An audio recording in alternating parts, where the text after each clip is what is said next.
हरे Krishna friends, मैं आज आपको क्षितिज फाउंडेशन से बताने वाली हूँ कि हम बीपी कैसे लेते हैं और स्फेग्नोमोनोमीटर के पार्ट्स नेम क्या होते हैं। ये होता है स्फेग्नोमोनोमीटर। स्फेग्नोमोनोमीटर में सबसे पहले आगे की ओर होता है फ्रंट लॉक, इसे हम बोलते हैं फ्रंट लॉक। इसे हम जब प्रेस करते हैं तो ये ओपन हो जाता है।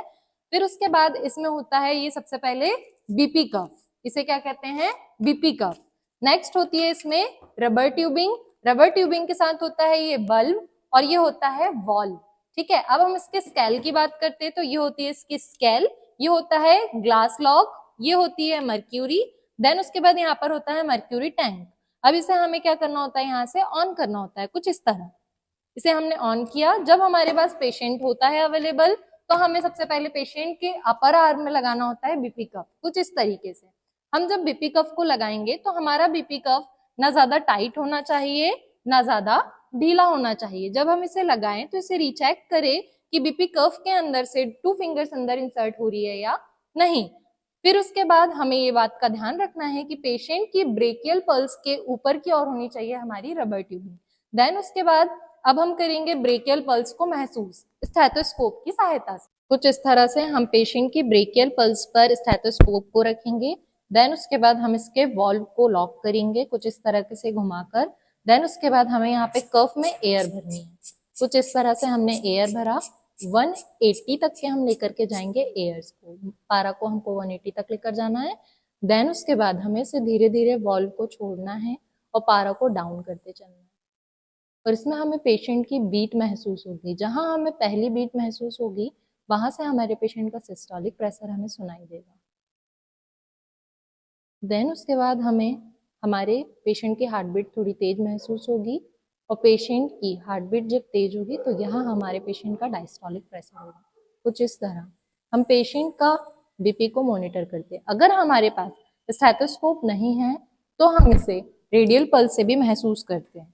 रेडियल पल्स होती है आपके थंब के जस्ट नीचे की और इसे हम 3 फिंगर्स की हेल्प से फील करते हैं और इसी से हम बीपी को भी मॉनिटर कर सकते हैं। तो दोस्तों अभी हमने देखा था स्फेग्नोमोनोमीटर से कैसे बीपी लेते हैं। अब हम आपको बताने वाले हैं कि डिजिटल बीपीएल मशीन से आप घर बैठे कैसे अपने पेशेंट का ले सकते हैं बीपी। तो सबसे पहले आपके पास होनी चाहिए बीपीएल मशीन। इसमें हम जो हमारा कफ होता है, कफ के साथ लगी हुई होती है बीपी की ट्यूबिंग। ठीक है, इस ट्यूबिंग को हमको यहाँ पे फिक्स करना होता है। यहाँ पे स्पेस दिया होता है, यहाँ पे हमें कुछ इस तरह से इसे फिक्स करना है। फिक्स करने के बाद हमें सेम प्रोसेस अप्लाई करनी होती है। हमारे पेशेंट के अपर आर्म में हमें बीपी कफ को फिक्स करना होता है कुछ इस तरह। इसे हम ओपन करेंगे, पेशेंट को पहनाएंगे ये बीपी कफ। इस तरीके से हमने इसको जितना फिक्स करना है, जितना टाइट करना है उतना टाइट करेंगे और टाइट करने के बाद हमें इसको यहाँ पे फिक्स कर देना है। फिक्स करने के बाद यहाँ पर बटन दी हुई होती है, इस बटन को करना है हमें सेट और सेट करने के बाद हमें इसे करना है स्टार्ट। अब यहाँ पर ये कुछ काउंटिंग शो हो रही है, ये अभी काउंट कर रहा है कि आपकी हार्ट रेट, हार्ट कैसे पंप कर रहा है। साथ ही थोड़े टाइम पर ये आपके बॉडी की सिस्टोलिक प्रेशर, डायस्टोलिक प्रेशर और पल्स रेट तीनों ही आपको स्क्रीन पर शो कर देगा।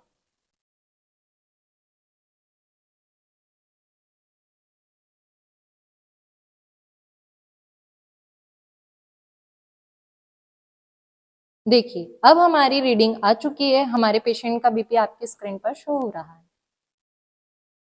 मैं आशा करती हूँ कि आप सभी को समझ आया होगा कि बीपी कैसे लेते हैं। तो आप इसी तरीके के इन्फॉर्मेटिव वीडियोस को जानने के लिए हमारे यूट्यूब चैनल को फॉलो करें, सब्सक्राइब करें और शेयर करें। Thank you.